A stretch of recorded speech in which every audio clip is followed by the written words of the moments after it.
So I'm delighted today to be joined by Professor Robyn Longhurst, the Deputy Vice-Chancellor Academic at the University of Waikato in Hamilton, New Zealand. The ACODE had their last meeting in Waikato in March 2014. It's hard to believe that's 6 years ago, where we looked at developing staff digital literacies.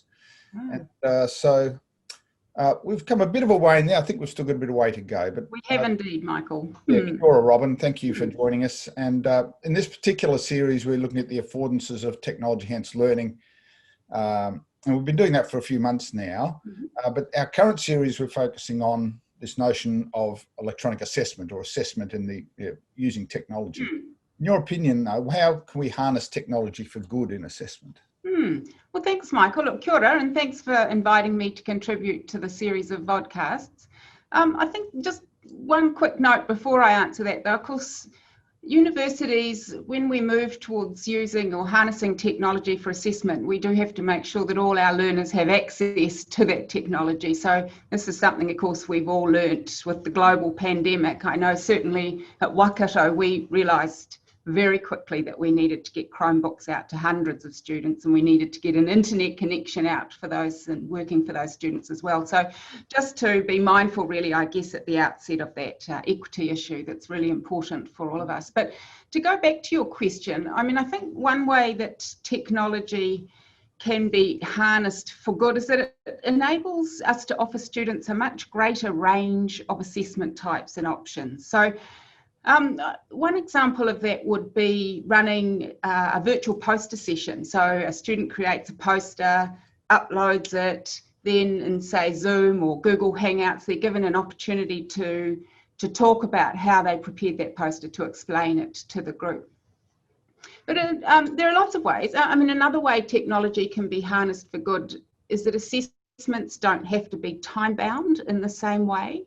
So again, at the University of Waikato last semester and this semester, we've replaced all of our face-to-face or in-person exams with online tests. And students have a window of opportunity in which to take those tests, typically a 24-hour window. So that means they can take the test when it suits them. So if you happen to be a mature student or learner and you yourself had kids, then you might want to wait till you put the kids to bed or whatever it is, but you can make it fit around your schedule, your professional life, your personal life. So I think that's a real advantage for the using technology.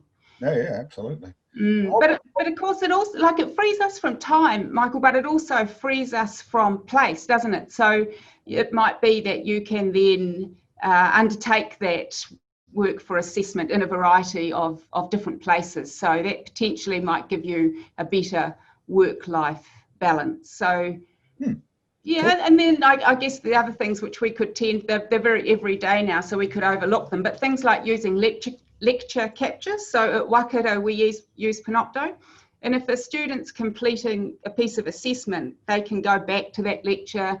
They can look at something time and time again until they feel like they've got it and are able to use it and bring it into that learning in their assignment.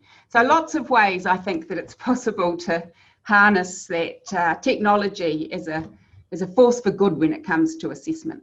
Yeah. So what are some of the newer forms of assessment that you've seen that might be particularly relevant now that we're dealing so much online? Look, we've seen all sorts since lockdown, and since we've all entered into this new period of disruption. Staff have been amazing in some of the forms of assessment that they've been thinking through and using. So I mentioned the virtual poster session earlier as one example, but there are many more. Things like students can produce videos, say maybe as a component of an online quiz, or it might be as a substitute for a written online quiz.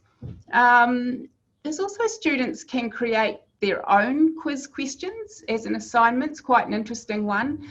And there's another university in New Zealand, not us, but a university calling using a program called Peerwise.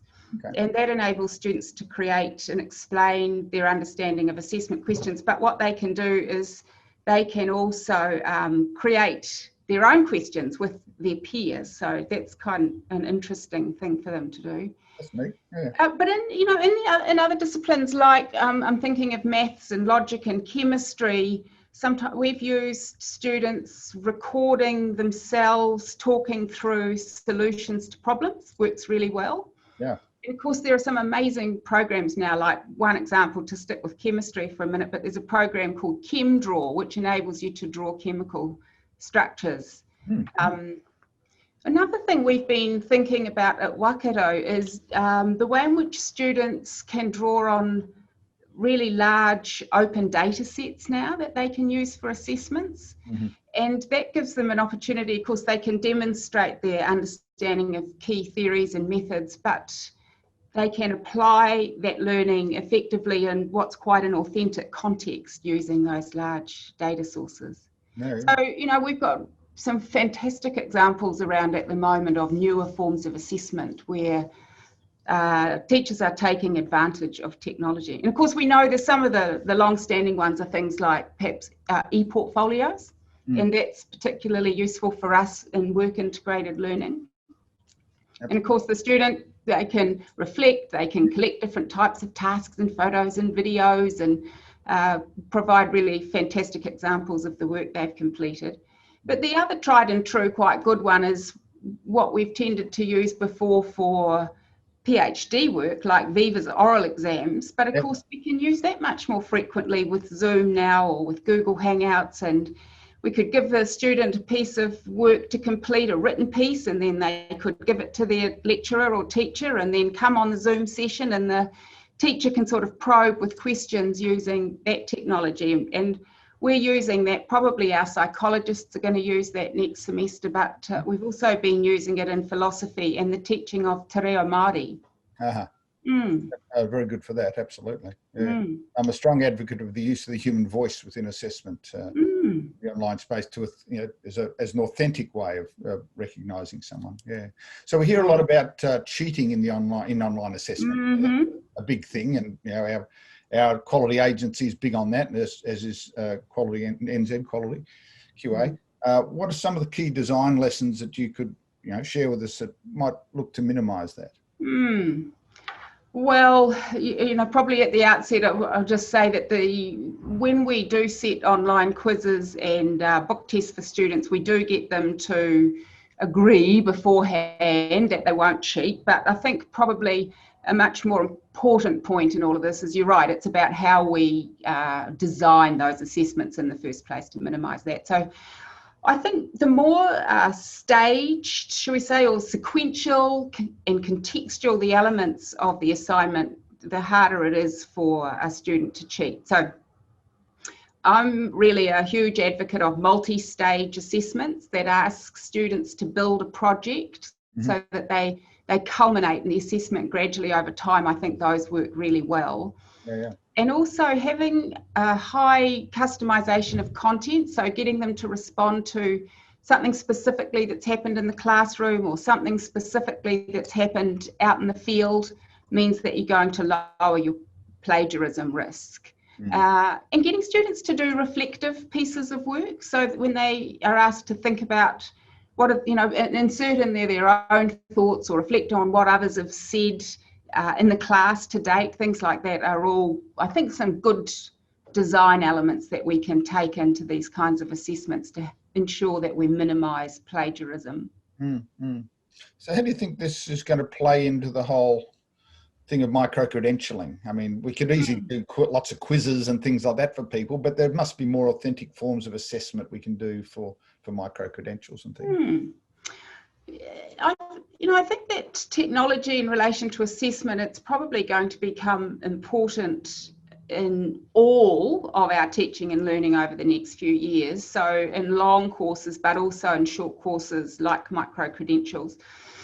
But to go back to that earlier point about it enabling learners to be less time-bound and place-bound, I think what that means is that if technology starts to be used much more for assessment, you could actually enroll in a course anywhere in the world, which is fascinating. So, for example, if the best micro-credential or professional short course, whatever it is one calls it, in the world on big data and machine learning and how that might revolutionise the way you work. If it happens to be at a particular university somewhere in the world, University of Waikato, for example, and that not only that learning is online, but the assessment's online, then it's possible for anyone, anywhere to take advantage of that. So whether that's an individual or it might be an employer who wants to upskill their whole team, suddenly, you know, there's a whole lot of things that become possible and that you could enrol yourself or your people in that paper or that course. That sounds like a shameless plug, I've realised now, for Waikato, for a new course that we've got up and running, but it's not. You know, I think there are those sorts of possibilities that get set up once you have assessment online as well.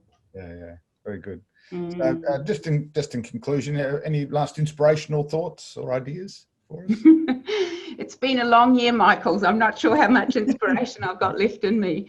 But, you know, our Prime Minister, Jacinda Ardern, her message to New Zealand when we first started on this journey that we've all had in 2020 was be strong, be kind, and we will be okay. And what I've really appreciated with my colleagues and with students is that they have shown incredible strength and incredible kindness throughout the year. So almost overnight, we moved to having to become incredibly student-centred. We'd like to all think we were before, but I think we have become genuinely even more so. So we realised very quickly, as I said, we needed to get Chromebooks out to students, we needed internet connections for students. We got teams of people together who phoned more than 12,000 students personally to check on their well-being. And you know, lecturers have shown incredible understanding and compassion in the way they've assessed work. In-person exams have moved to open book tests. So these are things that I would like to see us continuing and not just going back to our old ways. Staff and students being amazing, compassionate, kind, resilient. I mean, for me, that's really truly been an inspiration this year and something that I just want us to be able to continue with. Celebrate, absolutely. Look, thanks so much, Robyn. This has been fantastic, and thank you for sparing the time to talk with us. Really do appreciate it. Thanks, Michael. Appreciated the opportunity.